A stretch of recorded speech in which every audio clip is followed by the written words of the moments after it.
Breaking news. Aaron Rodgers has tested positive for COVID-19. As Tom Pelissero reported, he will be out Sunday versus the Chiefs. The Packers are 7-1. Stephen A., we'll go around the table starting with you. Your reaction? Well, it's unfortunate. I mean, it's not major. They're 7-1. If they were to lose the game to Kansas City, which, by the way, I'm not sure they will, we'll see what Jordan Love's made of. But it's just one game. They'd be 7-2, worst case scenario. If this were an injury that was going to leave him out for weeks or whatever, that's fine. But he just out because he got the Rona. I mean, that's what it is. He got the Rona. He came down with the Rona, hanging around with the Raw team, probably Pat McAfee. For all we know. I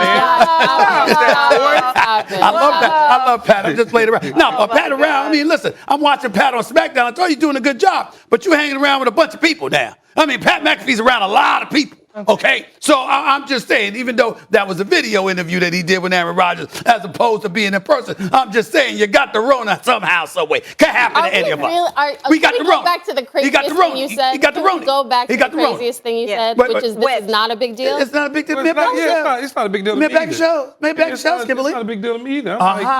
So why are you looking at me like that? Keyshawn agrees with you. No. I'm saying is you looking at me like you looking at me, but you just looking at him with the regular look. You just getting a regular look. You looking at me like I'm crazy. Wait, because it's just one game? That's what you're saying? Yeah, the reason I say that is if we're talking about on the field and that part of it, it's one game.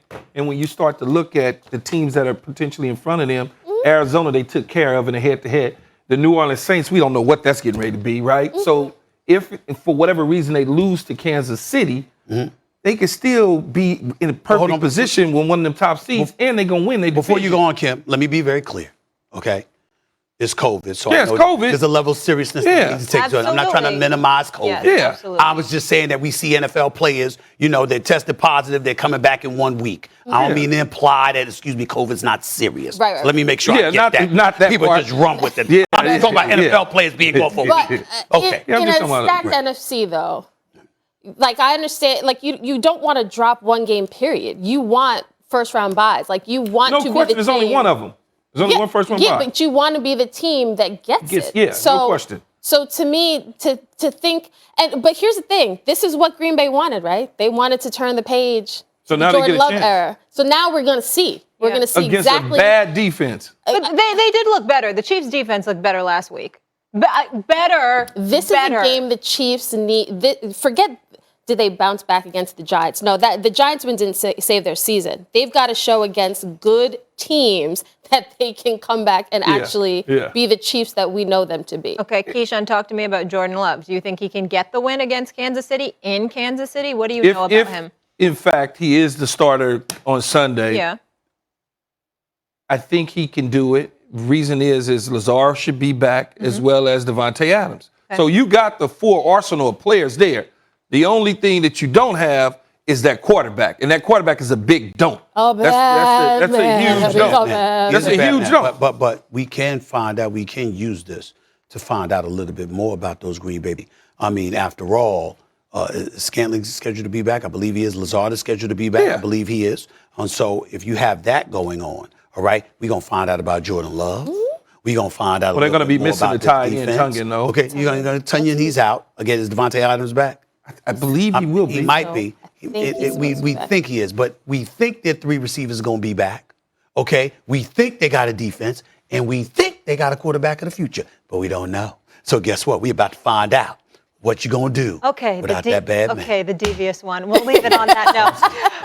Are you in a soap opera? Sure seems like it. It almost seems building like the drama. Almost like a villain. The NFL trade deadline has come and gone, and Odell Beckham Jr. is still a Cleveland Brown. Things getting a little bit messy. Odell's father posting a video on social media early Tuesday highlighting times when Browns quarterback Baker Mayfield didn't throw the ball to Beckham when he was open. Odell Beckham Sr. then responded with 3 green check marks in the comment section.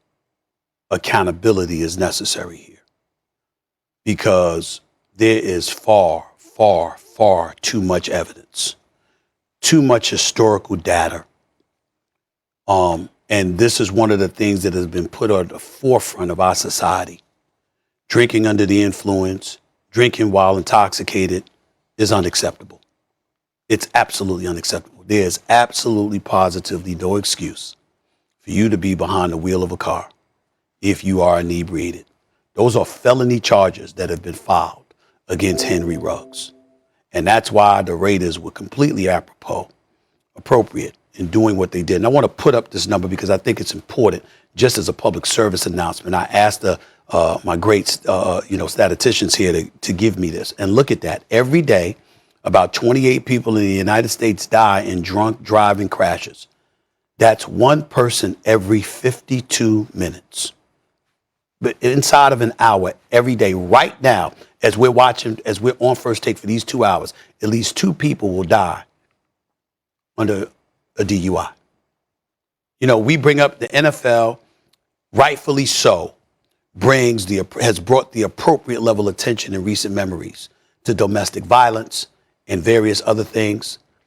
This is something that we need to be reminded deserves to be at the forefront of everything as well, because there are too many people that are being irresponsible, getting behind the wheel of an automobile and are killing other people because of it. And unfortunately, as we sit here today discussing an NFL topic, an NFL player was behind the wheel of a car, inebriated allegedly, because that's a felony DUI charge. And as a result, somebody has died because of it. Yeah, I know Henry Ruggs III really, really well. And I've had conversations with him about just doing the right things as an NFL player.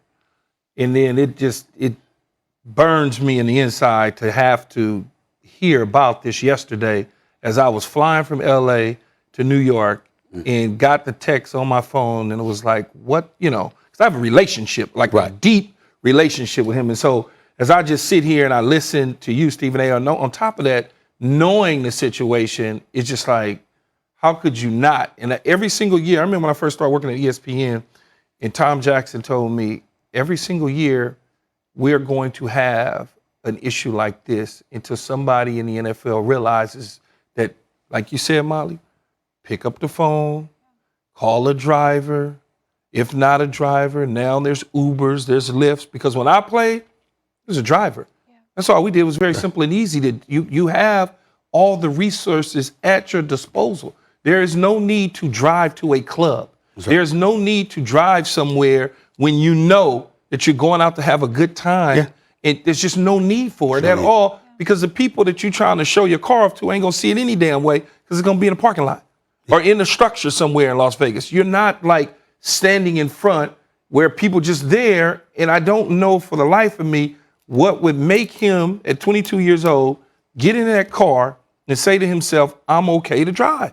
It drives me crazy. Unfortunately, Keyshawn, that's exactly what it is. A lot of people get in the car because, like I said, that's why I used the word, it's non-intentional. Certainly he didn't intend for this to happen. Of course not. But the point that I'm trying to make is that you feel like, yeah, I'm all right. No, I can make it home. Yeah, I get it. But another thing, though, is you don't have to, it's a lot of this times with these athletes and people in general, and I'm just going to speak to the athlete side of things, it becomes ego. It becomes, I could do this, because that's the way you feel like you could do everything. You're invincible. And in this situation, you don't become invincible. Not only is somebody lost their life in this accident, but also he's now affected not only their family lives, his own family lives too, because he was the breadwinner. He was the breadwinner to get his family up out of Alabama. And now he's special. Now all of a sudden you've affected all of that. Yeah. The economics of the game is now affected. Now you get ready to face jail time. Yeah. And they're going to take it very serious.